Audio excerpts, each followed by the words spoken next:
Hi everyone, this is an options presentation for WJC AS level in physics.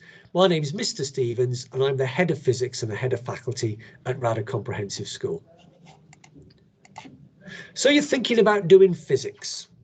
Well, here we got a picture of space-time being warped by a black hole.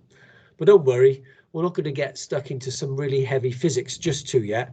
We'll save that for our A2 course. First of all, at AS level, there are two units. The first unit on motion, energy and matter, and the second unit on electricity, light and lasers.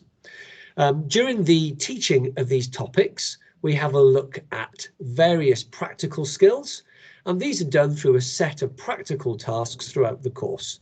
There's no controlled assessments during the AS course. All the practical skills and all the content we learn about is given by an exam. Here you can see in the first one, we have motion, energy and matter makes up 50% of the AS course, and waves and particles make up the second part of the course. Each exam is 1.5 hours long, and they make up for 40% of the full A-level qualification.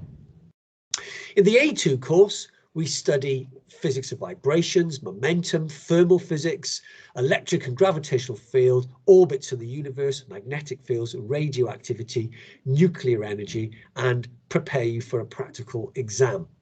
So the AS course builds on the foundations of fundamental physics, and the A2 course gets into some more of the traditional A-level physics areas.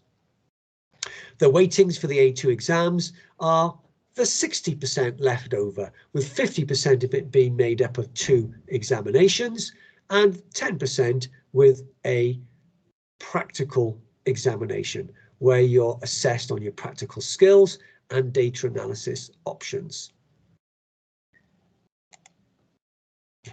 To do A-level physics, we're really looking for 5 A-star to C grades at GCSE with a B grade minimum from the higher tier papers in core and additional science or double science or separate GCSE physics. A grade of a B minimum in mathematics is essential given the mathematical demands of A-level physics. You really do need to have those mathematical skills. So talking about skills, why would you choose physics as an AS A-level option? Well, there are many skills that you develop, and one of the main areas here are the skills that you develop studying the physics. I suppose the physics content is important. To learn about the actual physics is fascinating and interesting, but really it's the problem solving, the critical thinking and the other skills that you're developing.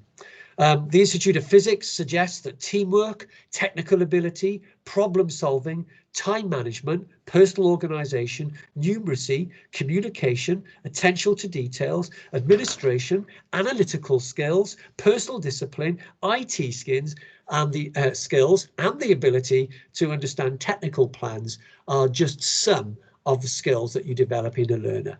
For me, that is what sells this course. The skills that you'll take away with you studying A-level physics are those attributes and skills that employers and further education will want to see in the future.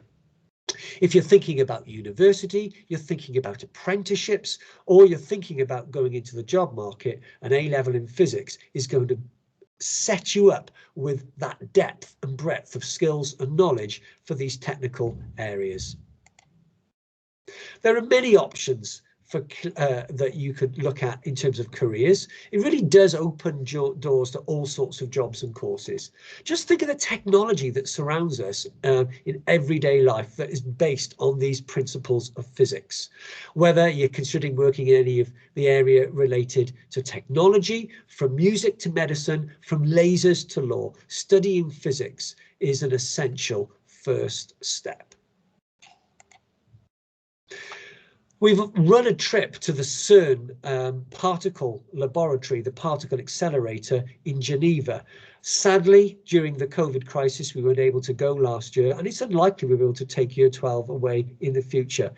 But to see these huge engineering projects and to get the opportunity to see physics in action has been an invaluable part of this course. We're really hoping that as time goes on, that these trips will be able to be possible again.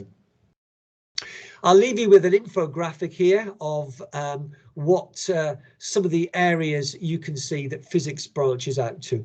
And I'm quite sure when you look at this, and I'll leave it up on the screen for 30 seconds or 40 seconds or so for you to see, you can see just what a huge range of different options you have. If there are any questions that you'd like to ask about the AS Physics course at Radyr School, please get in touch with me.